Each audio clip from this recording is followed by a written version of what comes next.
네, 반갑습니다. 원래는 목소리가 좀 더 꾀꼬리 같은데요. 겨울 투어 사역들 마치고 이렇게 와서 조금 쉰 목소리로 함께하게 됐습니다.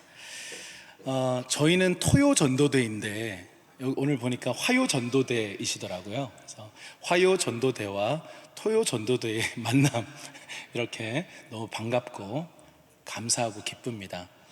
사실은 이 자리에 저보다 더 오랫동안 전도하시고 주님의 제자로서 걸어오셨던 믿음의 선배님들이 많이 계셔서 두렵고 떨리는 마음으로 이 자리에 섰는데, 그래도 앞서서 두 번이나 찬양을 인도하면서 뭔가 내적으로 친밀감이 좀 생긴 것 같습니다.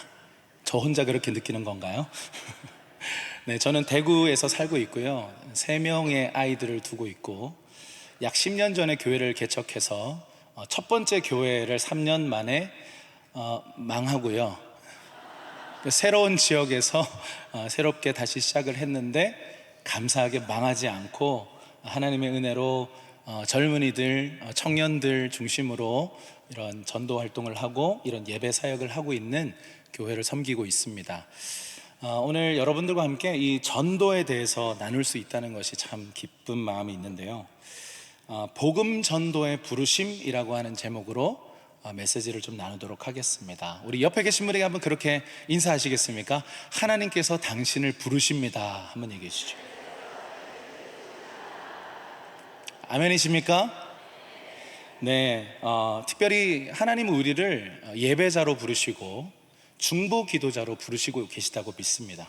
그리고 동시에 잃어버린 영혼들을 구원하기 위해서 복음 전도자로 저와 여러분을 부르신 줄로 믿습니다. 제가 오늘 준비한 PPT가 있어서요, PPT를 함께 좀 보면서 말씀을 나누도록 하겠습니다. 이런 말이 있습니다. 닐 콜이라고 하는 분이 교회 3.0이라고 하는 책에서 이런 말을 썼더라고요. 교회가 선교를 낳은 것이 아니라 선교가 교회를 낳았다. 이게 무슨 말장난인가 이런 생각이 드실지 모르겠지만, 다시 한번 말씀드리겠습니다. 교회가 선교를 하는 것이 아니라 하나님의 선교에 교회가 동참한다, 이런 뜻입니다. 하나님은 지금도 선교하고 계시는 줄 믿습니다. 하나님은 온 세계와 열방 가운데 친히 전도하고 계시는 줄 믿습니다. 그 증거가 뭐냐면요, 기생 라합입니다. 이방 땅이었던 그 여리고 성에 정탐꾼들을 목숨을 걸고 도와줬던 그 사건 기억하시죠? 상천하지의 하나님, 간담이 녹을 정도로 하나님에 대한 두려움과 경외심이 들어서 목숨 걸고 너희의 하나님께 줄 설게, 이게 누구였습니까? 기생 라합이. 그리고 놀랍게도 예수님의 족보에까지 그 이름이 기록되게 되는 엄청난 은혜를 받았던 사람이 기생 라합입니다. 여러분, 누가 선교했습니까? 그 누구도 선교하지 않았는데 출애굽 사건으로 인해서 하나님에 대한 소식과 소문을 듣고 기생 라합이 하나님을 믿는 믿음이 생겨버렸습니다. 할렐루야. 하나님은 지금도 온 세계와 열방 가운데 우리 동네 곳곳에서 선교하고 계시는 줄 믿습니다. 우리 다시 한번 이 말씀 큰 목소리로 읽도록 하겠습니다. 큰 목소리로 시작. 예수께서 나와 말씀하여 이르시되 하늘과 땅의 모든 권세를 내게 주셨으니 그러므로 너희는 가서 모든 민족을 제자로 삼아 아버지와 아들과 성령의 이름으로 세례를 베풀고 내가 너희에게 분부한 모든 것을 가르쳐 지키게 하라. 볼지어다 내가 세상 끝날까지 너희와 항상 함께 있으리라 하시니라. 아멘. 자, 이 말씀을 요약하면 이렇습니다. 가서 제자 삼으라 라는 것입니다. 한번 따라 하실까요? 가서 제자 삼으라. 네, 저는 옆 사람에게 이렇게 시키는 건 너무 좋아하거든요. 그래서 우리 옆에 계신 분에게 가서 제자 삼으라 반말로 시작. 네, 말씀이니까 네, 그렇게 하셔도 됩니다. 가서 제자 삼으라 말씀하셨어요. 여러분, 여기에 앉아 있어서 복음을 전할 수가 없습니다. 우리는 끊임없이 가야 하고 가도록 부르심을 받았습니다. 가서 뭐 하나요? 제자 삼아야죠. 제자 삼는 것이 무엇입니까? 복음을 전하고 그 복음을 받아들이는 사람에게 방금 읽었던 이 말씀처럼 예수님이 분부한 모든 것을 어떻게 한다고요? 가르쳐서 지키게 하는 것입니다. 여러분, 가르치는 것까지만 해도 되는데 주님이 부담스럽게 지키는 것까지 확인해라 이렇게 말씀하셨어요. 여러분, 이 말은 뭐냐면 책임져라 이 말입니다. 복음을 전하고 제자를 삼고 책임 관계 안에서 그가 예수의 제자가 될 수 있도록 돕고 섬기고 기도하고 울고 밥 사줘라 이런 뜻입니다. 할렐루야. 가서 제자 삼으라 안에 이런 뜻이 숨어 있는 것입니다. 여러분, 저와 여러분은 교회인 줄 믿습니다. 그래서 이 교회에 대한 말씀을 함께 읽겠습니다. 시작. 또 내가 내게 이르노니 너는 베드로라.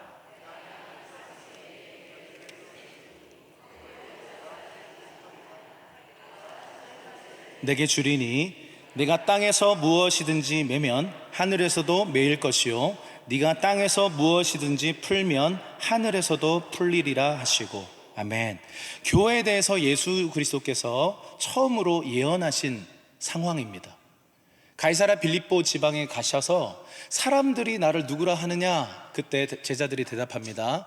엘리야라고도 하고 세례 요한이라고도 하고 선지자 중에 한 사람이라고 말합니다. 근데 이 예수님께서 그러면 너희는 나를 누구라고 하느냐라는 질문에 우리 베드로 형님께서 엄청난 말씀을 선포합니다. 자기가 무슨 말을 하는지도 모르고 그 말을 했습니다. 그 증거를 한번 읽도록 하겠습니다. 시작. 이르시되 너희는 나를 누구라 하느냐? 시몬 베드로가 대답하여 이르되 주는 그리스도시요 살아계신 하나님의 아들이시니이다. 예수께서 대답하여 이르시되 바요나 시몬아 네가 복이 있도다. 이를 내게 알게 한 이는 혈육이 아니요 하늘에 계신 내 아버지니라. 자, 그 유명한 구절, 주는 그리스도시요 살아계신 하나님의 아들이십니다 라고 이 베드로 형님께서 말씀을 하셨습니다. 여러분, 예수 그리스도를 이 세 가지의 고백으로 고백하는 사람들이 교회입니다. 예수를 주로 고백하고, 예수를 그리스도로 고백하고, 예수를 살아계신 하나님의 아들로 고백하는 이 믿음의 고백이 있는 사람들이 바로 교회인 줄 믿습니다. 교회에 대해서, 말씀에 대해서 우리가 아무리 많은 지식을 갖고 있다고 해서 교회가 아닐 수 있습니다.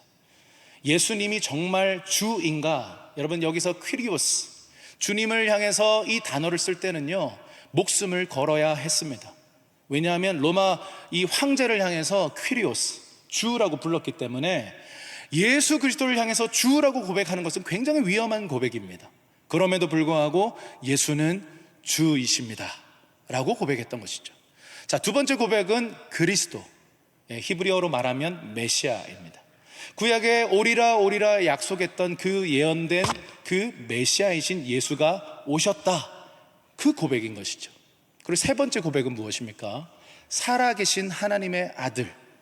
이것은 하나님으로서의 예수 그리스도, 예수님의 신성을 믿는 고백입니다. 여러분, 이 세 가지의 믿음의 고백은 베드로가 뭘 알아서 어디서 배워서 한 게 아닙니다. 17절에 보니까 시몬아, 너 지금 네가 무슨 말 하는지 모르지? 근데 복이 있다. 너 어떻게 그 말 할 수 있냐면 하늘 아버지께서 너에게 알게 하셨다라는 것입니다. 이것이 뭐냐면 계시적인 믿음이라고 말합니다. 여러분, 교회는 이러한 지식적인 경험적인 믿음이 아닌 하나님의 말씀, 살아있는 하나님의 말씀의 계시로 말미암은 그 믿음 위에 교회는 세워지는 것입니다. 그래서 여러분, 이 고백을 딱 들으시고 예수님이 이렇게 말씀해요. 너는 베드로다. 무슨 뜻입니까? 돌이라는 뜻이에요. 근데 내가 이 돌 위에 내 교회를 세우겠다 이렇게 말씀하셨어요. 여러분, 예수님은 언어 유희의 대가이십니다. 아재 개그의 창시자이십니다. 그래서 너는 돌이다, 내가 이 돌 위에다가 교회를 세우겠다 이렇게 말씀을 하신 것이죠. 그러면서 음보의 권세가 이기지 못하고 천국 열쇠를 가진 어마어마한 교회를 세우겠다라고 예수님께서 말씀을 하십니다. 여러분, 교회는요 무엇일까요? 교회는 건물 자체가 아닙니다. 지금 이 건물 안에 모여있는 예수 그리스도를 주 그리스도 살아계신 하나님이라고 고백하고 선포하고 있는 저와 여러분이 교회인 줄 믿습니다. 여러분, 교회가 무엇인가 라고 하는 이 질문을 우리는 지난 코로나 기간 동안 한국교회, 아니 전 세계 교회가 질문했습니다. 교회가 무엇인가? 예배는 무엇인가? 이런 질문을 많이 했습니다. 이 에베소서 2장 20절에는 또 이런 말씀이 있는데요, 함께 읽겠습니다. 시작. 너희는 사도들과 선지자의 터 위에 세우심을 입은 자라. 그리스도 예수께서 친히 모퉁이 돌이 되셨느니라. 자, 이게 모퉁이 돌인데요, 모퉁이 돌이 여기 중간에 있는 건물을 세워갈 때 첫 번째 돌입니다. 건축자들이 버린 돌이었는데 하나님 나라에서는 중심이 되는 돌이었던 분이 예수 그리스도이십니다. 그 코너스톤, 모퉁이 돌을 중심으로 또 다른 돌들을 정렬시켜서 필요하다면 정확하게 깎아서 연결시키고 붙여서 이 돌들을 쌓아서 집을 만드는데요, 여러분, 교회가 사람이라고 했습니다. 그러면 어떤 사람인가? 예수 그리스도를 올바로 인식하는 사람들, 모퉁이 돌이신 예수 그리스도를 중심으로 기준으로 해서 깎여지고 그 예수 그리스도와 연결되고 그 예수 그리스도를 따라서 정렬되어서 쌓여져 가는 그 돌들, 살아있는 돌들이 저와 여러분인 줄 믿습니다. 그래서 옆 사람에게 다시 한번 얘기해 주시죠. 당신은 돌입니다. 그냥 돌입니다 하면 좀 마음이 상할 수 있으니까요, 다시 한번 앞뒤 분에게도 당신은 살아있는 돌입니다.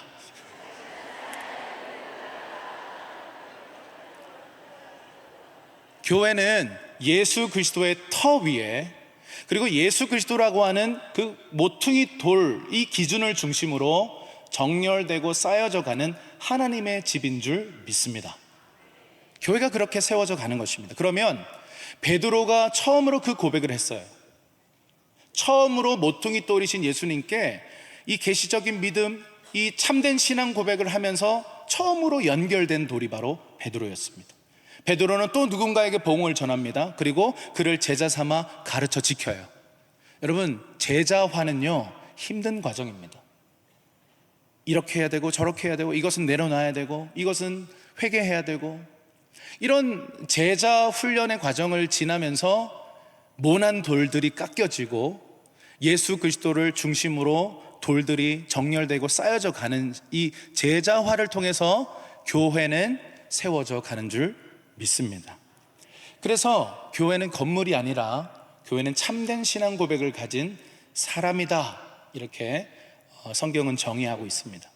자, 그러면 여러분, 이 교회를 무엇인가라고 하는 이 질문보다는요, 교회는 누구인가? 이 질문이 좀 더 합리적일 것입니다. 자, 사도행전 1장 8절에 어떤 사람들의 특징이 나타나는데요, 자, 이 사람들이 누구냐면 바로 교회입니다. 예수님이 교회가 출현하기 얼마 전에 교회에 대해서 예언하신 장면인데요, 한번 큰 목소리로 읽겠습니다. 시작. 오직 성령이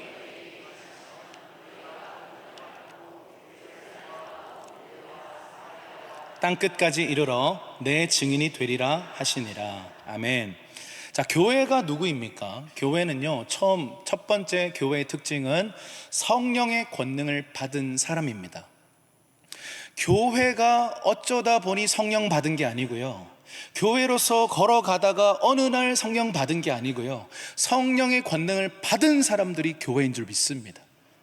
사도행전 2장에 나타났던 성령 강림 사건의 결과물이 무엇입니까? 교회가 출현했습니다. 근데 그 사람들이 어떤 사람들이었습니까? 권능을 갖고 있었어요. 저는 아무리 생각해도 저는 사람들 앞에 설 수 없는 사람이었고요, 사람들에게 다가가서 말을 거는 거는 절대로 못하는 사람이었습니다. 제가 처음으로 저희 토요노방 전도 모임에 섰던 날을 기억합니다. 그 많은 사람들 뒤에 숨어서, 너무 부끄러워서 숨어서 찬양을 했었습니다. 사람들에게 다가갈 수 없고 사람들 앞에 설 수 없는 너무 부끄러움이 많은 사람이었는데, 성령의 권능이 임하면 복음을 전할 수 있는 줄 믿습니다. 사람으로서는 할 수 없지만 하나님으로서는 모든 것을 다 하십니다. 성령의 권능을 받은 사람들이 바로 교회인 것입니다. 그 권능을 받은 사람들이 복음을 가지고 증거할 수 있는 것입니다. 그 두 번째 특징이 복음의 증인이라는 뜻입니다. 가는 곳곳마다 복음을 전합니다. 복음을 중심으로 삽니다. 동네를 옮기고 이사를 가도 복음을 중심으로 살아갑니다. 우리 가정에 복음이 중심되어 있습니다. 직장 생활을 해도 그곳에서 복음이 중심되어 있습니다. 그 복음을 전파하기를 기뻐합니다. 그런 사람들이 바로 교회다. 세 번째 특징이 뭐죠?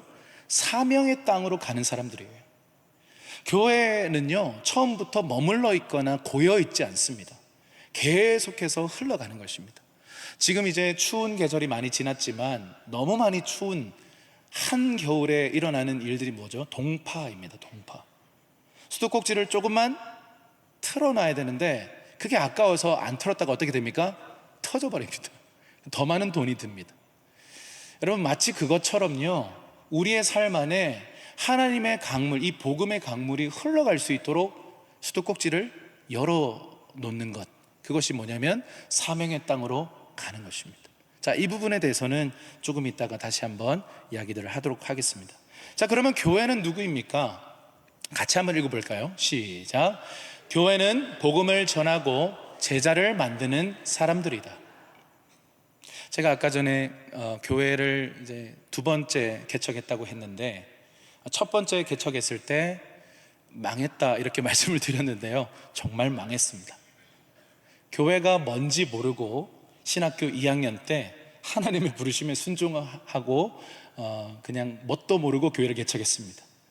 그리고 제가 좋아하는 이 교회 저 교회 이렇게 가서 그 교회에 있는 좋은 것들을 벤치마킹, 좋은 것들을 가져가지고 좋은 프로그램들을 만들고, 저희는 이제 예배 사역자, 집회 사역자들이잖아요. 그래서 예배가 뜨겁고 좋았어요. 근데 놀라운 일이 일어났습니다. 3년 정도 지나니까 우리 교회 교인들은 지쳐가고 있고 다른 교회 교인들이 예배가 좋아서 찾아오더라고요. 등록은 안 하시고 본인 교회는 따로 있고 금요 기도회가 좋다고 이렇게 오시는데 점점 우리 교회 교인들은 죽어가더라고요. 이게 무슨 일인가? 그 시행착오를 겪고 나서 교회가 무엇입니까? 하나님. 이 두 번째, 저 안 하려고 했거든요. 이제 도시를 떠날 때다. 아니, 한국을 떠날 때다. 지금 공부할 기회다. 이제 가자. 그러는데 하나님이 저를 다시 부르셔서 다시 경북대학교라고 하는 그 지역에 젊은이들을 전도해서 제자 삼는 그런 교회 말씀하셔서 순종해서 다시 시작을 했는데요. 자, 다시 시작하고 나니까 두려운 거예요. 또 망할까봐. 그래서 우리 청년들이랑 한 6개월 정도를요, 교회란 무엇인가 원탁에 둘러 앉아가지고 계속 토론했습니다. 성경이 교회를 뭐라고 하는가, 그 이야기를 치열하게 토론하고 실험해보고 또 시행착오하고 그 시간들을 6개월을 겪으면서 사실 그 6개월의 말미에 무슨 결정을 했냐면 여름 수련회를 가지 않기로 하고 여름 전도 여행을 가기로 결정했습니다. 그때 여기 부산 지역으로 가도록 주님께서 인도하셨습니다.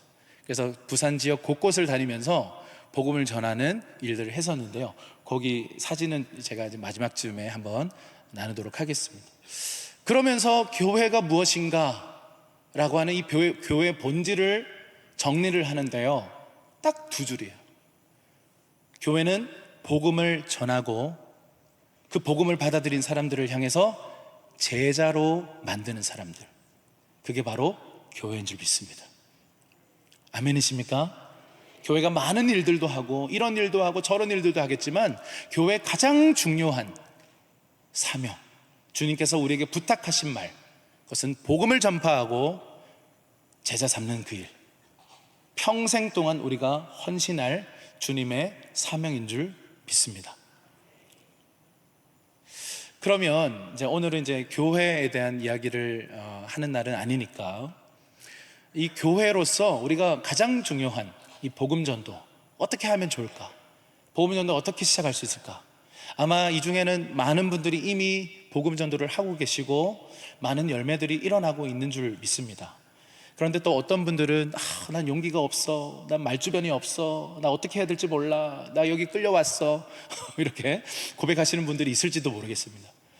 저도 그랬고 많은 분들이 그런 고백을 합니다. 그러나 성령께서 인도하시면요, 참 창의적인 방법으로, 놀라운 방법으로 복음을 전할 수 있습니다.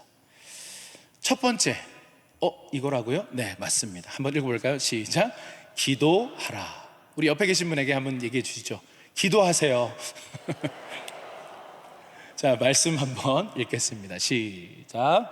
또한 우리를 위하여 기도하되 하나님이 전도할 문을 내가 이 일 때문에 매임을 당하였노라. 아멘. 복음 전도의 첫 시작점이 무엇일까요? 그것은 단연코 기도인 줄 믿습니다. 소영로 교회는 예전부터 저는 그런 소문을 많이 들었습니다. 기도 많이 하는 교회, 기도가 살아있는 교회. 그래서 정말 그 기도의 기름 부으심을 오늘 저도 받아가고 싶은 마음이 있습니다. 오늘 기도하는 시간에 서로에게 그런 은혜와 은사와 기름 부으심들이 흘러갈 줄 믿습니다. 복음 전도의 시작은요, 기도입니다. 전도의 문이 열려야 전도가 가능합니다. 여러분, 아까 전에 말씀드렸어요. 전도는 하나님의 사역입니다. 선교는 하나님의 일입니다. 하나님께서 친히 선교하시고 전도하시는 줄 믿습니다. 그 일에 저와 여러분을 부르시고 동참하라, 그 위대한 부르심을 우리에게 주셨다라는 것이죠. 그런데 여러분, 우리에게 준비를 시키시는 거죠. 기도로 준비하라는 것입니다. 전도의 문이 열려야 전도 사역들이 가능합니다. 여러분, 어떤 경우는요, 어떤 도시에 전도하기 위해 들어갔다가 전도 1도 못하고 쫓겨날 수도 있고요, 전도하러 들어갔다가 너무 치열한 영적 전쟁 때문에 우리끼리 막 싸우고 우리끼리 분열하고 막 마음 상해서 돌아갈 수도 있고, 저희가 한 번은 대구 지역에 또 곳곳을 다니면서 중보기도하는 그런 운동들이 있었을 때 아마 예전에 도시를 부흥을 위해서 기도하는 그런 운동이 있을 때 저희도 함께 했었는데, 그때 저희가 그 팔공산에 올라갔어요. 청년회 때에. 그래서 한 6명 정도가 팔공산을 주시옵소서, 이 산지를 내게 주시옵소서, 그러면서 올라갔어요. 올라가다가 우리끼리 싸우고 내려왔습니다. 왜 우리끼리 이거 뭐 하는 거지? 지금 이 땅의 부흥을 위해 기도하러 올라갔다가 왜 우리끼리 마음이 상하고 그렇게 내려오는가? 내려오다가 서로 용서를 구하고 다시 회복해서 내려가서 강사님을 모셨어요. 그래서 저희 강사님에게 이 중보기도를 가르쳐 주십시오. 우리가 이번에 이런 일이 있었는데 우리가 어떻게 해야 합니까? 라고 했는데, 그분을 모시고 우리가 중보기도에 대해서 듣고 또 영적 전쟁이 무엇인지에 대해서 듣고 공부하면서 결론을 내렸습니다. 올라가지 말자. 이거는 우리가 감당할 수 있는 몫이 아니다. 그래서 예전에 그 이후에 한참 이후에 대구의 도시적인 연합, 이런 큰 연합 안에서 대구 곳곳을 다니면서 기도하고 큰 집회를 열고 그렇게 대구를 섬겼던 기억이 있습니다. 여러분, 기도는요, 공중전입니다. 영적 전쟁에 이 기도를 통해서 우리가 밟아야 할 그 땅에 공중전을 지원하는 것입니다. 우리가 실제로 전쟁이 일어나도요, 처음부터 군인들이 총 들고 들어가지 않습니다. 처음에는요, 폭격부터 합니다. 어떤 폭격이죠? 전투기를 먼저 보내고 주요 시설들을 파괴하고, 주요 시설들이 무너지고 나서 탱크가 들어가고 이 총을 든 군인이 들어가서 이제 전쟁이 이제 벌어지는 것이죠. 여러분, 전도하기 전에 기도는요, 정말 중요합니다. 기도로 전도의 문이 열리고 그 땅 가운데 하늘의 문이 열렸을 때 복음이 효과적으로 전파되는 것입니다. 한 번은 선교교회에 이런 보고가 있었어요. 그 남미 지역에 가면 이제 국경지대가 이렇게 좀 드나들 수 있는 그런 나라들이 있거든요. A라는 나라가 있고 B라는 나라가 이렇게 붙어 있어요. 그런데 A라는 나라에 먼저 갔습니다. 그래서 이 전도 여행팀이 A 지역과 B 지역의 그 국경지대에 가서 두 나라를 다 섬기겠다, 이렇게 결정한 겁니다. 그래서 이 A라는 지역에 가서 복음을 전하기 시작했습니다. 그런데 사람들이 받아들이지 않는 거예요. 막 화를 내면서 지나가는 겁니다. 그래서 이 전도팀이 너무 마음이 상심했습니다. 그래서 B라는 지역으로 내려갔어요. 가서 또 이렇게 복음을 전하는데 사람들이 웃으면서 받아들이는 거예요. 이게 무슨 일인가? 그래서 다시 하나님이 함께 하시는가 보다. 그래서 다시 A 지역에 갔는데 복음을 전하는데 아까보다 사람들이 더 싸나워지는 거예요. 하지 말라고요! 막 이렇게 막 사람들이 막 배척하는 겁니다. 그래서 이 전도팀이 너무 충격을 받습니다. 그렇게 멀지 않은 거리인데 이게 무슨 일인가? 그리고는 다시 B 지역으로 내려가서 복음을 전하는데 사람들이 심지어 그 자리에서 영접까지 해버리는 거예요. 이게 무슨 일인가? 이래서 이 선교 여행을 마치고 나서 리서치를 했답니다. 이게 왜 이런 일이 벌어졌는가? 알고 봤더니 한 선교단체에서요, 그 기간 동안 B 지역, 그 지역이 브라질이었거든요. 브라질을 위한 특별 중보 기도회를 하고 있었던 주간이었던 것입니다. 할렐루야.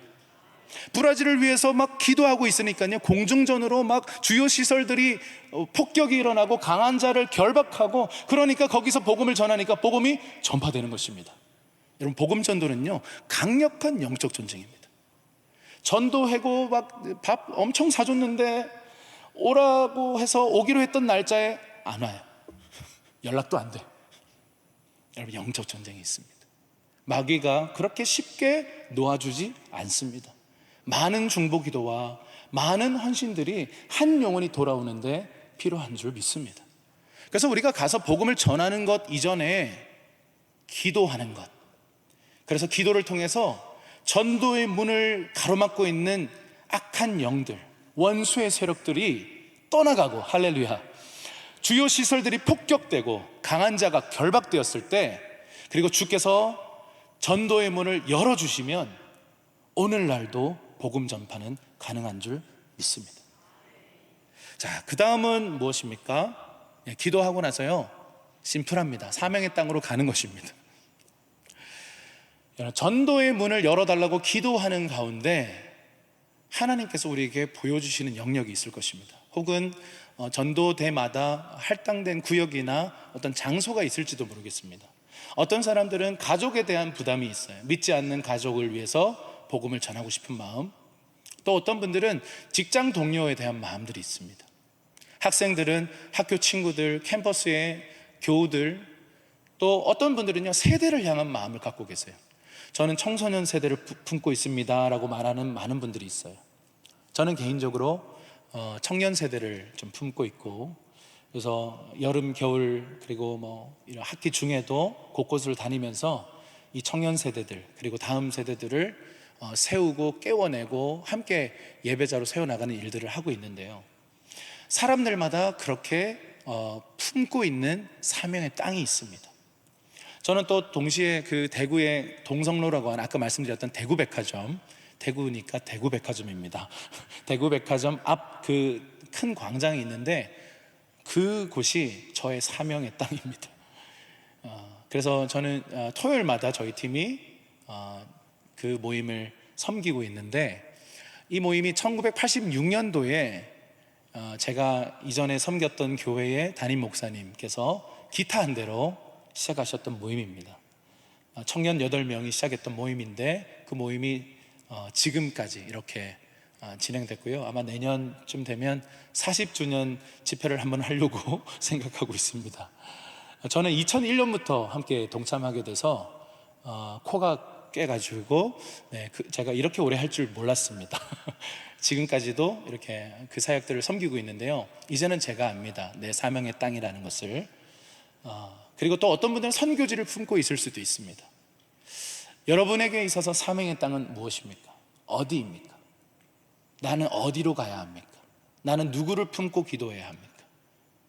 그 사명의 땅으로 가라, 이렇게 말씀합니다.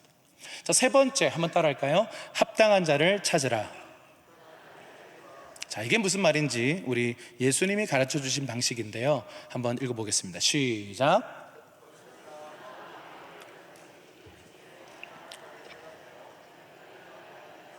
거기서 머물라. 자, 어떤 성이나 마을에 전도하러 갔을 때 예수님께서 누구를 찾으라고요? 마치 숨은 그림 찾기 같아요. 합당한 자를 찾아내라. 여러분, 우리가 전도할 때요, 한 수천 명에게 우리가 복음을 전해도 그 복음에 반응하는 사람은 극소수의 사람들입니다. 우리가 때로는 처음 전도 사역을 하면요, 마음이 상해요. 1000명에게 복음을 이렇게 나누고 전도를 했는데 다 막 싫어하고 무시하고 밀어냅니다. 그러면 가끔씩 모진 말을 듣습니다. 기독교를 욕하는 말까지 듣습니다. 그러면 마음이 막 상합니다. 자신감을 잃어버립니다. 그런데 여러분, 예수님은 그렇게 전도하라고 말씀하지 않으셨어요. 그렇게 전도하더라도 그 중에 합당한 자가 숨어 있다. 그 합당한 자를 찾아내라. 그래서 여러분, 우리가 전도하러 갈 때 하나님, 오늘 내가 만나야 할 한 영혼을 붙여주십시오. 합당한 자를 내가 찾아낼 수 있도록 내 앞에 지나가게 하옵시고, 알아보게 하옵시고, 대화할 때 마음이 열려지게 하여 주옵소서. 그렇게 기도하고 가서 그 사람을 찾는 겁니다. 물론 다른 사람들에게도 복음을 나누고 복음을 전하고 외치지만, 오늘 나의 목적은 합당한 자 한 사람을 찾는 것입니다. 사도 바울도 그렇게 사역을 했습니다. 루디아라는 한 사람을 찾아내고 그가 복음에 반응하기 시작하자 복음을 전하고 세례를 베풀었던, 그런 식으로 사도 바울도 사역을 했던 것을 봅니다. 그래서 여러분, 복음을 전할 때 조금이라도 복음의 반응을 보이고 뭔가 이것에 열린 호의적인 마음을 갖고 있는 사람들이 있다면 그 사람이 합당한 자일 가능성이 굉장히 높습니다. 그러나 이것은, 제가 말씀드리는 이 이야기는요, 거리 전도, 노방 전도에서의 이야기고요, 관계 전도에서는 또 다르겠죠. 물론 원리는 똑같습니다. 내 삶에 수많은 관계가 있고 내 직장 동료들도 너무 많은 사람들이 있고 많은 친구들이 있지만 누구에게 복음을 전해야 될 것인가?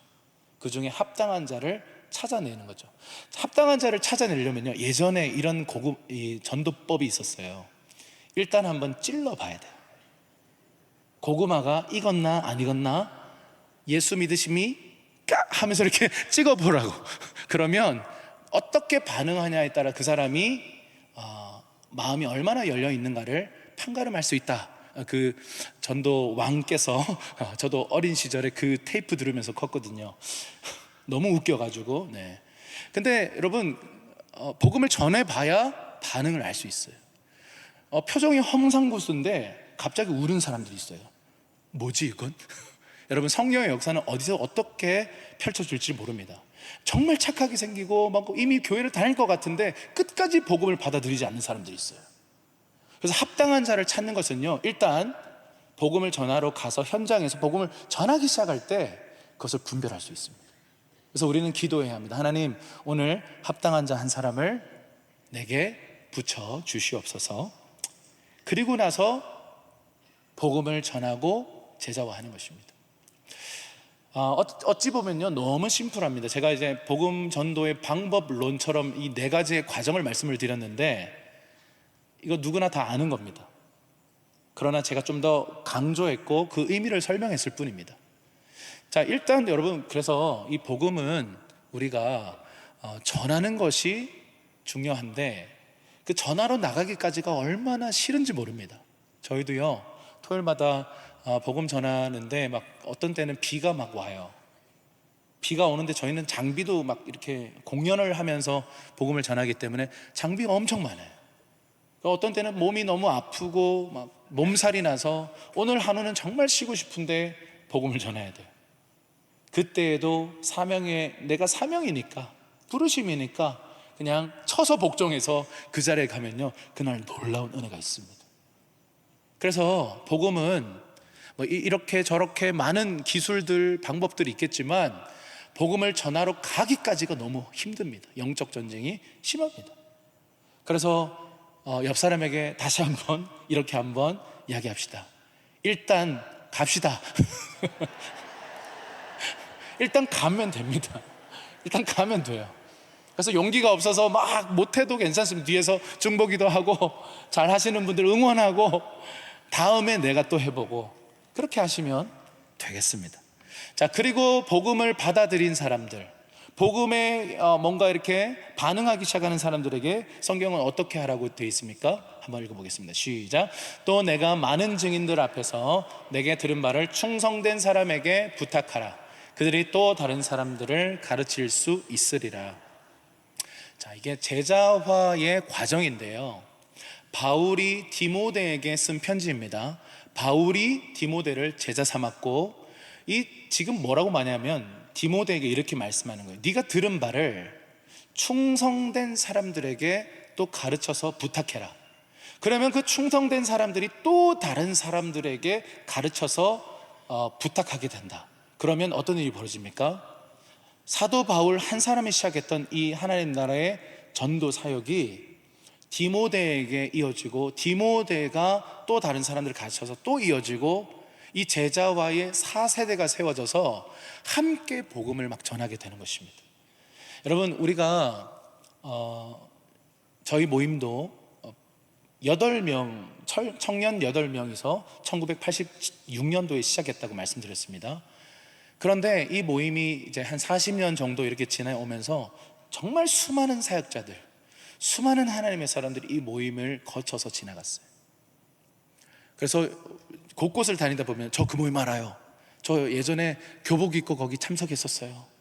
많은 사람들이요, 많은 목회자들, 지금은 목회자분들이요, 저 거기서 이 교복 입고 찬양했었어요. 이렇게 저한테 말씀들을 많이 하세요. 여러분, 우리가 복음을 받아들인 그 사람들에게 제자화하고 가르쳐 지키는 그 일들을 통해서 내가 하고 있는 그 일들을 함께하는 또 다른 제자들로 일으켜낼 수 있습니다. 그래서 이런 전도대 수련회가 있다는 것을 저는 처음 알았고요. 이런 좋은 수련회가 있군요. 함께하게 돼서 너무 영광입니다. 이 수련회를 통해서 또 다른 제자들이 세워지고, 또 함께 복음 전도할 수 있는 전도자들이 세워져 가는 그런 배가하는 역사가 있기를 예수님의 이름으로 축복합니다. 자, 복음 전도와 제자화는요, 오늘 오전 시간에도 그런 얘기 하셨습니다. 친구가 되어주는 것이다. 예, 맞습니다. 복음 전도는요, 일방적이거나 그냥 어떤 프로그램이 아니라 관계적인 것입니다. 그래서 우리가 이 말씀을 우리가 잘 좀 기억할 필요가 있는데요, 필요하다면 암송하면 좋겠습니다. 베드로전서 1장 15절에서 16절 시작. 너희 마음에 그리스도를 주로 삼아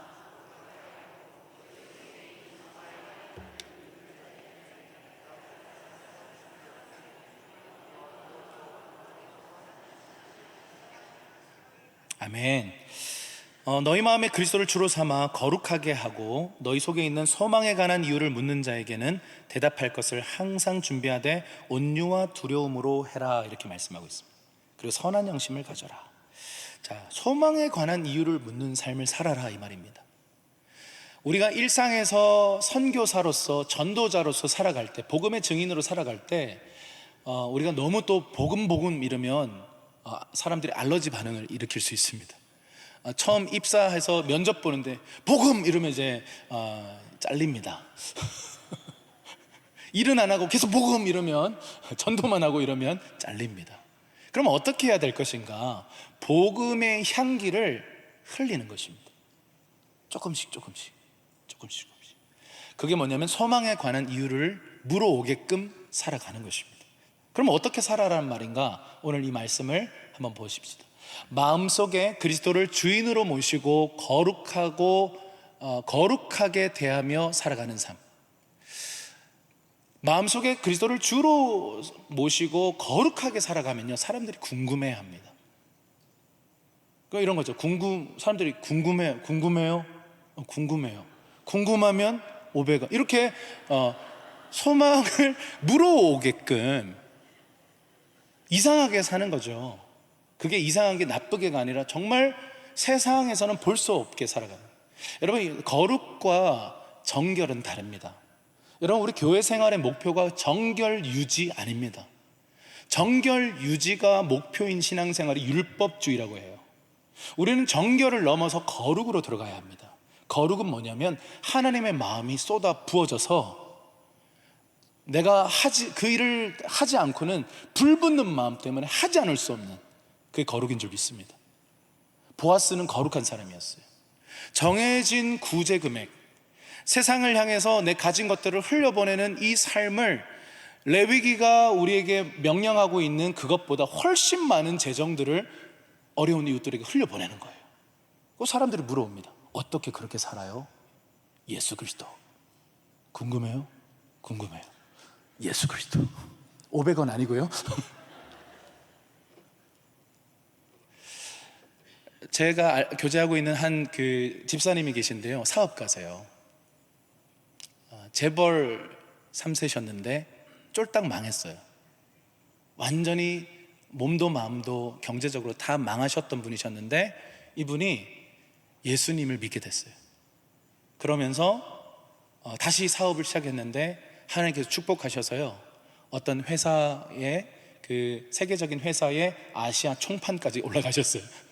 그 얘기를 제가 듣는데 이분이 이렇게 얘기하시는 거예요. 목사님, 제가 참 크리스찬으로서 사업하기 너무 힘들어요. 왜 그러세요? 세금이 너무 많아요. 그래서 이분이 이 세금을 이렇게 조율하고, 세상에서는요 어떻게든 세금을 덜 내게끔 하기 위해서 전문가를 모셔서 많은 월급을 줍니다, 회사들마다. 근데 이분은 정직한 세금을 하고 싶어서 세무사를 불러서 더 큰 월급을 주면서 정직하게 정확한 세금을 내도록 해달라고 하니까 이 세무사가 네? 이렇게 보는 거예요. 사람들이 다 어떻게든 세금을 낮추기 위해서 나를 고용하는데 이 사람 뭐야? 이분이 궁금해요? 그때 대답도 안 해줬대요. 근데 이분의 삶을, 이분이 회사를 경영하는 방법을, 세금을 정확하게 내는 그거를 1년, 2년 이렇게 경험하면서 이 세무사가 이 담당자가 뭐라고 얘기했냐면, 나는 교회 잘 모르겠는데 당신이 믿는 그 하나님 진짜인 것 같다. 당신이 믿는 그 하나님 나도 한번 믿어보고 싶다. 이 얘기를 했다는 거예요. 그 얘기를 하면서 이 집사님이 근데 너무 힘들어요 이렇게 얘기하세요. 세금이 너무 많아요. 여러분, 정직하게 크리스찬으로 세상 속에서 살아가는 거, 거룩하게 살아가는 거 대가 지불이 큽니다. 힘들어요. 그러나 그렇게 살면요 사람들이 궁금해요. 어떻게 그렇게 살지? 어떻게 그렇게 나누면서 살지? 어떻게 찡그리지 않고 감사하면서 평안해야지? 여러분, 존 웨슬리라고 하는 이 감리교를 시작했던 우리 유명한 우리 이 감리교의 창시자가 계세요. 이분이 선교사로 갔다가 돌아오는 길에 회심했어요. 이게 무슨 말이냐고요? 예수 믿지 않은 채로, 거듭나지 않은 채로 기독교 문화 안에 오래 있다가 심지어 선교사가 돼서 선교 갔다가 돌아오면서 예수님을 만납니다. 자, 어떻게 만났냐면요, 돌아오는 길에 풍랑이 너무 심하게 쳐가지고 배가 뒤집어지기 시작합니다. 침몰하려고 하는 그런 상황이었습니다. 너무 심각한 상황이었습니다. 그래서 사람들이 난리가 났죠. 사람들이 막 난리를, 아우성을 치고 있는데 한쪽 그룹에 어린아이부터 노년에 이르기까지 그 그룹의 사람들은 얼굴이 평안한 거예요. 천사처럼 빛나고 있으면서 찬송을 막 부르고 있더래요. 존 웨슬리가 나도 지금 선교사고 나도 지금 크리스찬인데 저 사람들을 보니까 내가 예수 안 믿는구나를 깨달았대요. 너무 무서웠거든요. 그래서 그들의 모습을 보고 회심하기 시작했던 게 바로 이 존 웨슬리의 거듭남이에요. 그리고 돌아와서 시작했던 게 부흥의 역사였던 것입니다. 여러분, 진짜가 나타나면 사람들은 궁금해합니다. 진짜가 나타나면 어떻게 그렇게 살 수 있냐라고 묻습니다. 그때 예수가 나의 주인이기 때문에, 내가 하나님께 거룩한 삶을 살기로 헌신했기 때문에 나는 때로는 손해가 와도 난 이렇게 삽니다. 이렇게 물으면, 이렇게 대답을 하면요, 사람들이 그 거룩한 빛에 비춰져서 복음을 향해서 마음의 문을 활짝 엽니다. 할렐루야. 오늘날에도 복음이 전해질 수 있습니다. 자, 그런데 이 베드로는 한 가지를 우리에게 준비하라 이렇게 말하는데요, 뭘 준비해야 되죠? 대답할 것을 항상 준비해라. 사람들이 물어올 때 500원 이럴 수는 없잖아요. 예수 그리스도 끝 이렇게 할 수는 없잖아요. 내가 어떤 것을 말할 수 있어야 될지, 복음이 무엇인지 이렇게 전할 준비를 해야 합니다. 그래서 이 전도를 할 때는요, 간증을 섞어서 하는 것이 굉장히 좋습니다. 간증과 전도는 좀 다른데요, 간증은 내가 겪었던, 경험했던 이 주관적인 체험을 나누는 것입니다. 예를 들어서 내가 과거에 경험했던 질병이 치유되었던 경험들, 혹은 낮은 자존감 때문에 사람들 앞에 서지도 못했지만 내가 지금 이렇게 회복되어서 당신 앞에 서서 이렇게 복음을 전하고 있다, 이렇게 말하는 간증. 그래서 저희는 때때로 이제 간증자들을 세워서요, 공연을 끝나고 나서 간증자가 올라와서 3분 정도를 자기 주관적인 체험을 했던 간증 이야기와 이 전도적인 객관적 진리, 이거를 섞어가지고 복음을 전하게 합니다. 청년들에게 그걸 지금 훈련을 시키고 있는 중인데요. 그래서 주관적인 체험은 간증이고, 전도, 도를 전한다 이런 뜻이잖아요. 근데 길거리 가다 보면 다른 도를 전하는 분들도 참 많은데, 도를 아십니까? 얼굴이 좋아 보이십니다. 이런 분들이 있는데, 그건 다른 전도고요. 우리가 전하는 이 전도는 성경이 말하고 있는 객관적 복음, 그 진리를 전하는 것을 전도라고 합니다.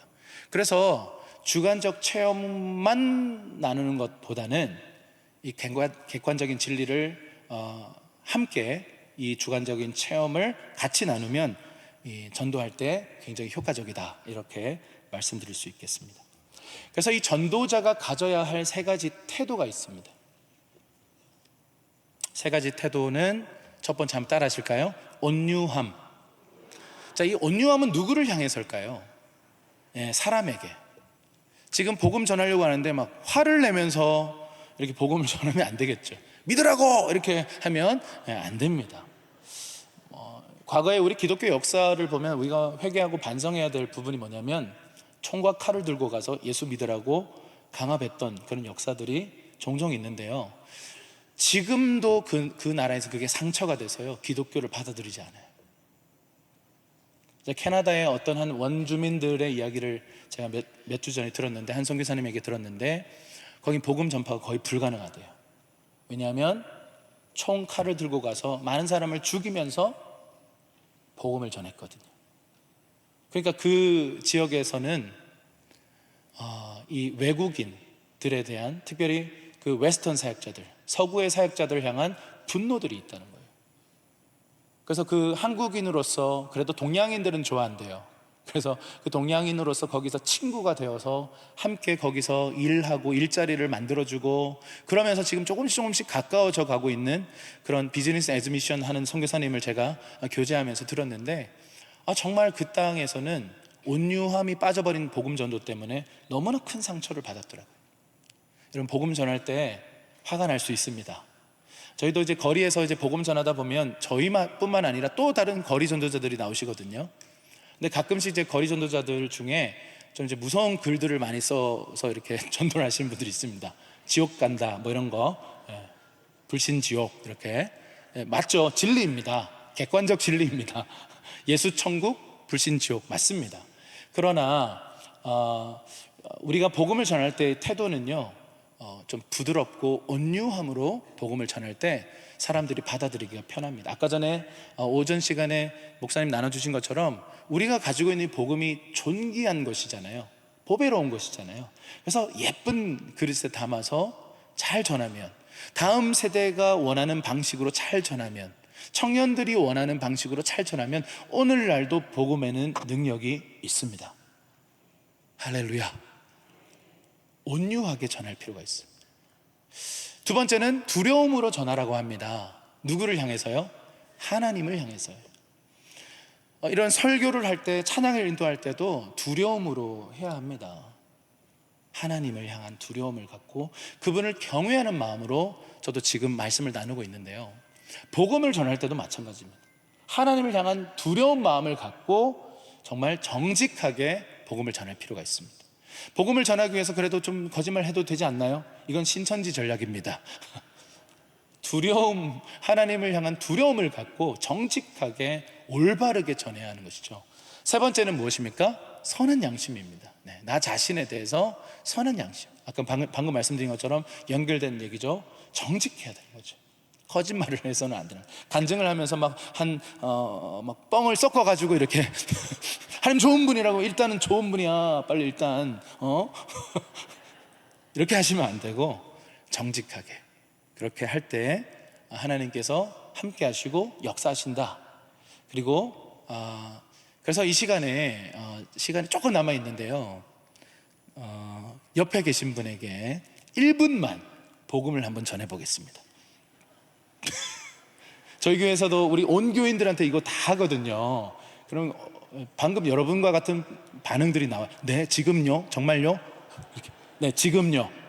자, 저를 보지 마시고요. 옆 사람을 보시면서 불신자라 생각하시고, 자, 1분씩 전하도록 하겠습니다. 자, 복음이 여러분이 경험했던 체험과 간증을 섞어서 한번 전해 보겠습니다. 시작.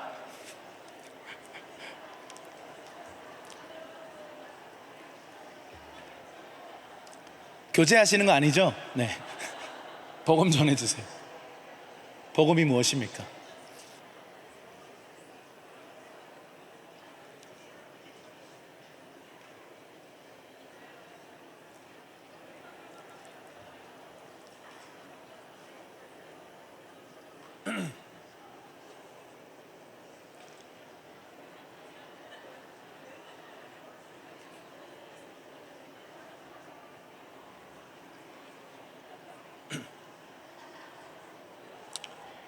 네, 예배팀은 올라와서 준비해 주시면 되겠습니다.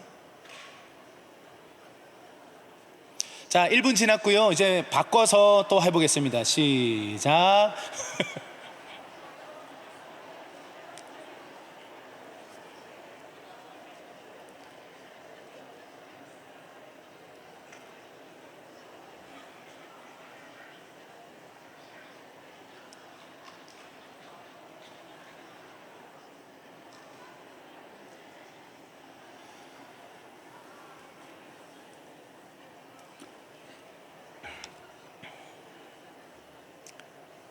네. 시간을 더 드리고 싶지만, 네. 마무리 부탁드립니다. 10초 남았습니다.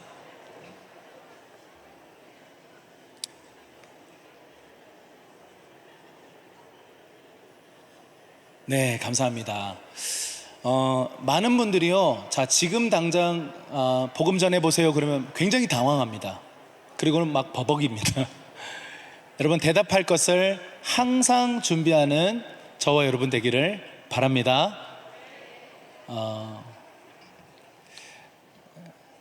저는 어린 시절에 굉장히 낮은 자존감 때문에 사람들 앞에 못 서는 사람이었거든요. 그래서 제가 사람들 앞에서 거리에서 나는 낮은 자존감에 시달리던 사람이다 라고 제 체험을 이야기하기 시작했어요. 그러면서 나는 이런 증상이 있었고 저런 증상이 있었고 어려움이 있었는데 예수 그리스도를 만나면서 이게 치유가 됐다. 그러면서 예수님이 어떤 분이신가에 대해서 객관적 진리를 말하고 3분간 간증 전도를 한 적이 있는데요. 여러분의 이야기가 복음 전도의 소스가 될 수 있습니다. 여러분이 경험했던 아픔, 상처, 그것을 극복했던 이야기들이요, 복음 전도의 능력 있는 통로가 될 줄로 믿습니다. 복음은 그 자체로 능력이 있기 때문에 우리의 삶의 이야기가 그렇게 흘러가게 될 줄로 믿습니다. 저희는 이제 저희 이야기를 조금 보여드리고 마치겠습니다. 저희는 거리에서 복음 전하는 사람들이거든요. 그래서 거리에서는 문화적인 공연을 통해서 복음 전하는 게 굉장히 효과적이더라고요. 그냥 이렇게 막 전하니까 좀 효과적이지는 않더라고요.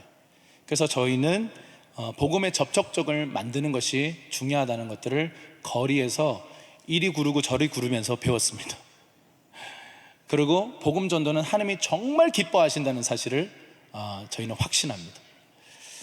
저희가 이제 부산에 전도여행 왔던 때에 저희가 사용했던 현수막입니다. 이 길쭉한 현수막을 붙여놓고 글로리어스 뮤직 인 부산 해가지고 5번 버스킹을 한다 이렇게 하면서 하니까 무슨 기획사에서 나온 느낌이 나오더라고요. 그래서 사람들이 엄청 모여요. 그래서 저희가 이제 그때 저희 팀에 래퍼가 있었고 또 성악가가 있었고 이런 음악하는 사람들이 있었기 때문에 이런 공연을 통해서 복음을 전하기로 결정을 했습니다.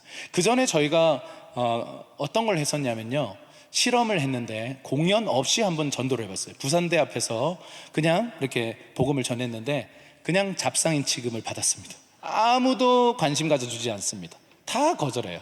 한 사람 받아주더라고요. 마음이 상하더라고요. 자, 그래서 저희가 실험이니까 이제 공연을 통해서 복음을 전해봤어요. 그러니까 어떤 일이 벌어지, 이렇게 공연을 했거든요. 구산대 앞에 문 닫은 가게 앞에서 불법으로 버스킹을 시작했습니다. 이렇게 래퍼가 랩을 하는데 사람들이 막 모여요. 여기는 뭐 이름이 모르겠는데 하여튼 여기에서 또 저희가 준비한 음악들과 이 드라마 같은 것, 연주 같은 거 하면서 이렇게 복음을 전했는데 사람들이 막 모여오는 것입니다. 처음에 그냥 공연 없이 할 때는 다 거절하다가 공연을 하니까요, 그 사이에 친구가 되는 거예요. 마음이 열리는 것입니다. 그래서 저희가 공연 다 끝나고 나면, 제가요, 저희 노방 하다 보면 참 안타까운 일인데, 아까 첫 찬양했던 우리 노래 잘하는 형제 있었잖아요. 이 형제가 이렇게 처음에는 이렇게 CCM, 부드러운 CCM들, 또 건강한 그런 가요들 이렇게 부르면요, 막 300명씩 모여요. 근데 제가 나와서 예수 이러면요, 다 가버려요. 마음이 상하는 거예요. 그래서 이때는 제가 영어로 찬양을 해봤습니다. 그러니까 안 가요. 지저스는 괜찮아요. 예수 하는 순간 가더라고요. 끝나고 나서 저희가 준비해 갔던 팔찌가 있었네요. 저 비 오는 날도 했어요. 해운대 앞에서. 이 복음 팔찌를 준비해 갔어요. 이 구슬 5개가 있는 거를 저희가 직접 만들어서 가져가서 여러분, 우리 글로스 뮤직에서 여러분들께 선물을 준비했습니다. 그러니까 막 박수를 막 쳐요. 와! 이러더라고요. 수제 팔찌를 준비해 왔어요. 직접 만들었어요. 자, 이거 공짜로 나눠드릴 텐데요. 자, 우리 공연자들이 여러분들에게 3분 동안 이 구슬의 의미를 말해드릴 거예요. 여러분, 뭐냐면 우리가 준비해 간 복음이에요. 노란색부터 시작해요. 하나님 만드신 처음 세상. 근데 죄로 인해서 까맣게 돼버렸네. 근데 예수님이 피를 흘려주셔서 우리는 다시 희게 되었고, 이 모든 것을 새롭게 하신 주님이 이 세상을 새롭게 하셨다. 축약하면 이런 복음을 3분짜리로 저희가 훈련을 시켜서 갔는데, 사람들이 이제 뭐야 이거 복음이네? 교회네? 처음에 교회 느낌들이 어느 정도 있었지만 복음을 전하니까 사람들이 조금 놀라긴 했어요. 근데 놀라운 일이 있습니다. 끝까지 다 듣고 가는 거예요. 그리고 하나만 더 주세요 이러더라고요. 너무 예쁘다. 이거 내 아들 하나 갖다 주려고 해요. 그래서 저희가 준비한 거 다 나눠줬습니다. 여러분, 공연 없이 나눌 때는 사람들이 안 받아들여요. 그러다 제가 우리 권사님들, 장로님들에게 공연을 하세요 이런 말씀을 드리는 건 아닙니다. 그러나 이것이 하나의 좋은 접촉점이 되더라고요.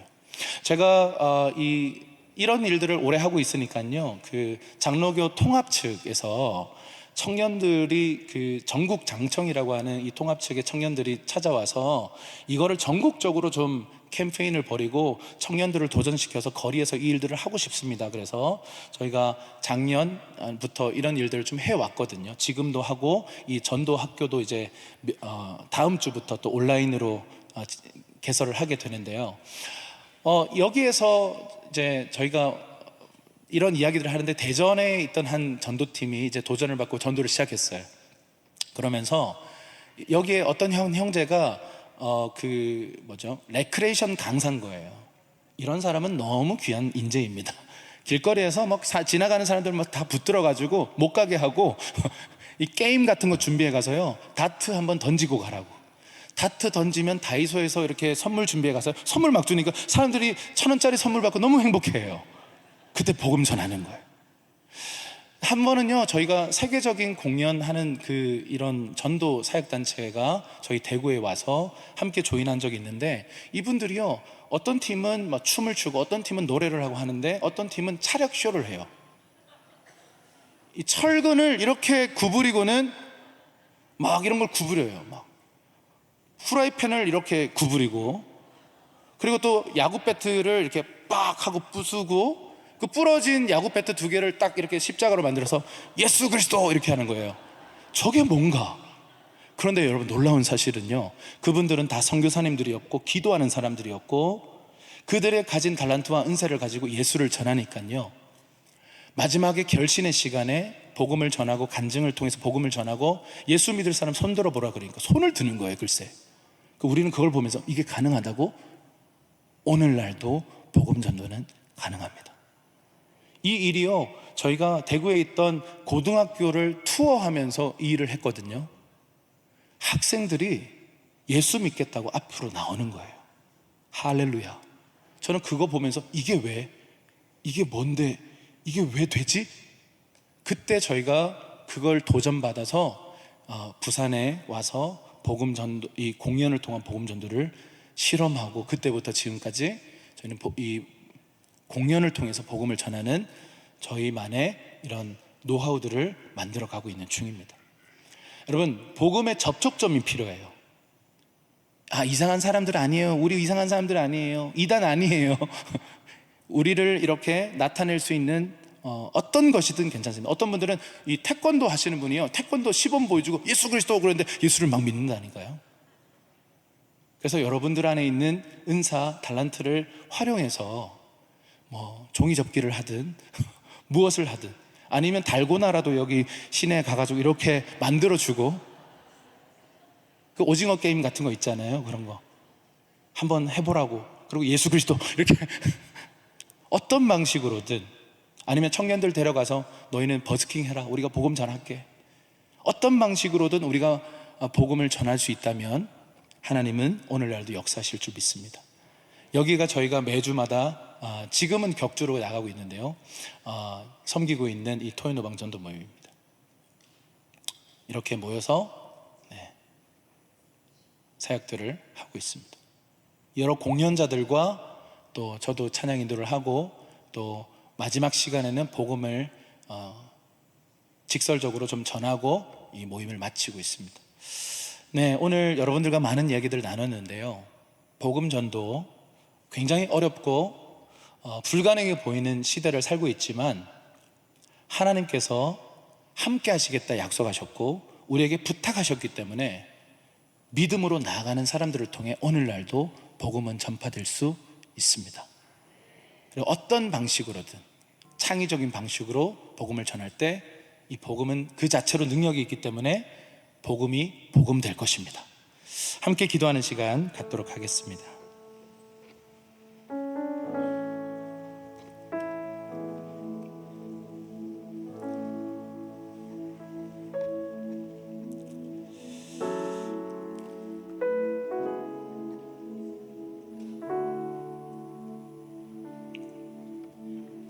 주님께서 우리에게 명령하셨기 때문에 우리는 순종해야 될 문제라고 믿습니다.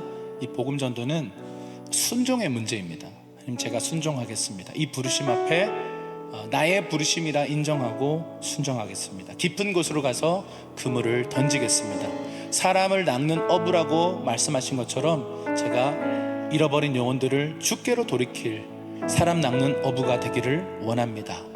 고백하는 마음으로 이 노래 우리